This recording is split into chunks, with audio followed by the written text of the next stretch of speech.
Hey guys, so John has just left Dr. Cranium, and Dr. Cranium tried to give him an elixir, just like medicine, and the spoon turned to chocolate, and the medicine turned to chocolate, and it was a mess. Now everyone knows, and now he has a name for his disease, cranium disease. Chapter 11. Mrs. Midas was much upset when Mr. Midas told her that John had Dr. Cranium's disease. He said it was chocolatitis, Mr. Midas explained, a worried frown on his face, but he's calling it Cranium's disease because it was his discovery. Dr. Cranium didn't do it, John said. It's magic. It all started after I ate that chocolate. I'm scared, he added. Mrs. Midas sat down and dabbed her eyes with a lace handkerchief. She was crying. Mr. Midas blew his nose, said he had to attend to something, and abruptly left the room. John had been so busy feeling sorry for himself that he had not realized how his mother and father would feel about his chocolate disease. "Never mind, Mother," he said, putting his arm around her shoulders. "It's all right." Really nothing was all right, but he couldn't bear to see his mother's tears. He kissed her wet cheek. His eyes were shut as his lips softly touched her, so he didn't see the change right away. Then his lips began to feel sticky. He opened his eyes. His mother had turned into a lifeless statue of chocolate. John ran wildly out of the house without thinking where he was going or what he was going to do. All he knew was that somehow he must get help. For the first time in a long while, he forgot about himself altogether. Now he didn't care about anything but bringing his mother back to life. Without quite knowing how he got there, John found himself at the corner where he had bought the chocolate box. The lot was no longer an untidy rubbish dump. The neat red brick building with 2 show windows was exactly where it had been in the first place. But the display of candy he had previously seen in the windows was no longer there. In one window, John saw a chocolate trumpet, a chocolate pencil, and a silver dollar with a piece bitten out of it. In the other window, he saw a cafeteria tray littered with chocolate utensils and the remains of a chocolate lunch. Clearly, this place was the right one. Clearly, the proprietor must know a lot about John's hateful chocolate touch. John rushed into the store. His dad left. Now the store's back. Interesting. The proprietor was standing behind the counter, carefully polishing something small and round and flat and silver. "I was just thinking of you," he said. John had no time to waste on pleasantries. "Remember the old coin I found and gave you, and you gave me a magic chocolate?" he demanded. Without waiting for a reply, he babbled on. "I ate it, and it made everything that touches my mouth turn to chocolate, and I kissed my mother, and now she's chocolate, and I've got to change her back." "Easy now," murmured the storekeeper. "Calm yourself." There was an expression of satisfaction in the old man's eyes.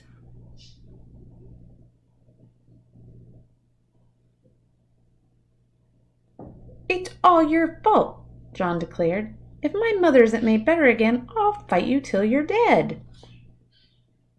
"Oof. My goodness," the storekeeper exclaimed. "Whose fault did you say?" "Yours," John said. "If you hadn't taken that money, I wouldn't have—" "Now, John," the storekeeper interrupted, "I must insist on honesty. I'm glad to hear that you're thinking about your mother for a change. Unselfishness is important, but honesty is also important. If you'll be truthful, perhaps I can help you." John's ears reddened. It was becoming unmistakably evident to him that he had only himself to blame for all this unhappiness. He looked straight into the storekeeper's eyes. "I'll do anything. I'll work for you all my life for nothing if you'll turn my mother back. You can turn me to chocolate instead, if you want. The storekeeper apparently ignored John's offers. "You were right, John," he said, "when you guessed that I had something to do with your acquiring the chocolate touch. But you yourself earned the coin that bought the chocolate touch. Only greedy people can even see that kind of money. Dr. Cranium was right, up to a point. I suppose that one could say that you had chocolatitis, but it was just an outward sign of selfishness. How do you know about the chocolatitis? And Dr. Cranium. My mother! John reminded the storekeeper frantically. My mother's turned to chocolate. Do something about it. Oh, please do something about it. I'm glad that you are concerned, the storekeeper commented unhurriedly.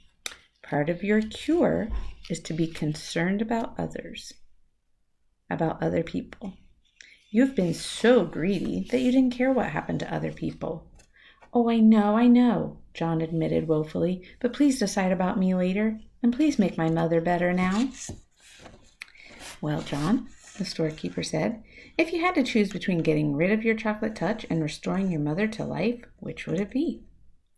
For one moment, John couldn't help imagining a future of all chocolate meals. The thought was terrible. But then he thought of his mother, as she had been when he had left her, a motionless chocolate statue, unable to speak, her chocolate hand still holding her lace handkerchief. Without further hesitation, John said, "Help my mother." Well, John, the storekeeper said, I'm going to give you another chance. When next you go to school, your chocolate pencil will be a real wooden pencil with lead in it. But, John began to protest. What did the pencil matter? The chocolate knife and fork and spoon you left on your tray in the cafeteria will have turned back to metal. Your chocolate trumpet will be a shiny golden one again. But, John said, don't worry about Dr. Cranium's spoon. He'll find a whole silver one on the floor, where the broken chocolate one lay. But how about, John said, Susan Buttercup will discover that the chocolate stains on her party dress and her party shoes were nothing but water after all. Her silver dollar will be all right. John could stand the suspense no longer. My mother! He shouted. What about my mother? Will she be all right? The storekeeper smiled. Why don't you run along home and find out? He suggested. John turned without even saying goodbye and ran out of the store. The storekeeper went back to the disc that he had been polishing, a disc the size of a quarter. It had to be polished smooth, ready for a new set of initials in case the need for them should arise. So interesting. Kind of confusing.